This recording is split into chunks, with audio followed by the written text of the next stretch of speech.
Қайырлы күн оқушылар. Қазақ тілі пәнінен 3-ші сыныптың 2-ші сабағын бастаймыз. Тапсырма. Мұқият тыңда. Сөйлеу мәнері кімге тән екенін анықта. Яғни, қазір мына сөйлемдерді оқу арқылы бұл сөйлемдерді кімдер күнделікті айтатынын анықтаймыз. Алматы уақыты 9 сағат 15 минут. Бұны балалар кім айтады? Тележүргізуші айтады. Келесі, аузыңды аш, а де. Ал бұл сөзді біз кімнен естиміз? Дәрігерден естиміз. Ыстық самса алыңыз. Бұны сатушы айтады. Келесі, абайлаңыз, есік жабылады. Келесі аялдама Абылай хан даңғылы. Бұл сөзді жол серік, яғни кондуктор айтады. Ойыншықтарыңды тағы да шашып тастағансың ба? Бұл сөзді көбіне ата-анамыз айтады. Келесі, бүгінгі өтетін тақырыбымыз етістік. Бұл мұғалім сөзі. Келесі тапсырма. Мәтінді тиісті дауыс ырғағымен оқы. Хатты әрі қарай жалғастырып жаз. Мәтінді мәнерлеп оқимыз. Хатты әрі қарай өзіміз жалғастырамыз. Самат ауылдағы атасы мен әжесін қатты сағынды. Сол сағынышын тілі жеткенше айтып хат жазбақ болды. Кешкі тамағын ішіп болған соң біраз уақыт теледидар көрді де өз бөлмесіне кірді. Торкөз дәптерден 2 парақ жыртып алды. Ақ қағаздың басына сәлем хат деп жазып қойды да әрі қарай өз ойын жай күйін әңгімеледі.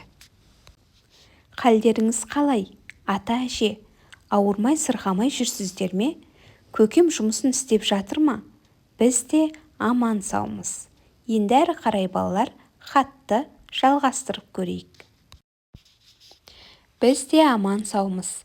Сіздердің жағдайларыңызды білейін деп жазып отырмын.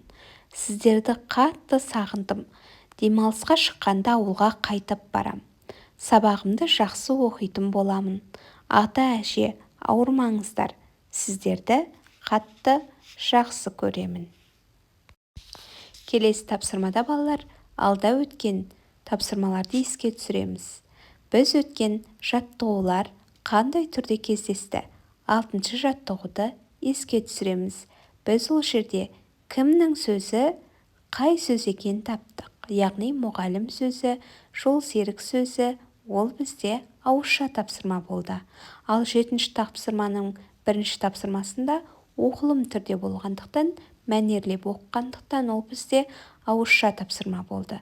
Ал 7-ші тапсырманың 2-ші тапсырмасында біз хат жаздық, жазбаша тапсырма орындадық.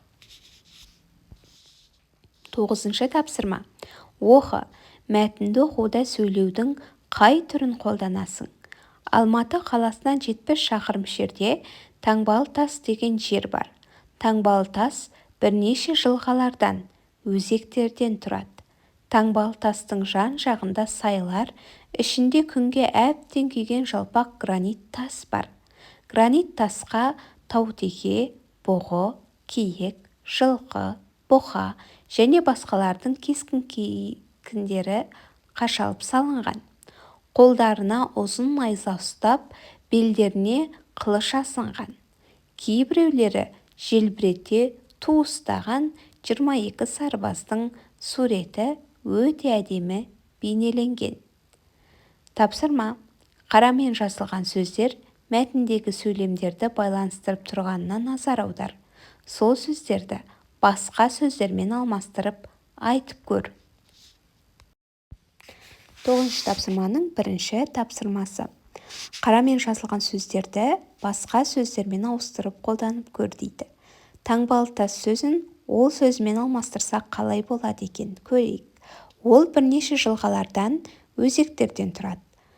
Таңбалы тастың жан-жағына деген сөзді, оның жан-жағында сайлар, ішінде күнге әбден күйген жалпақ гранит тас бар.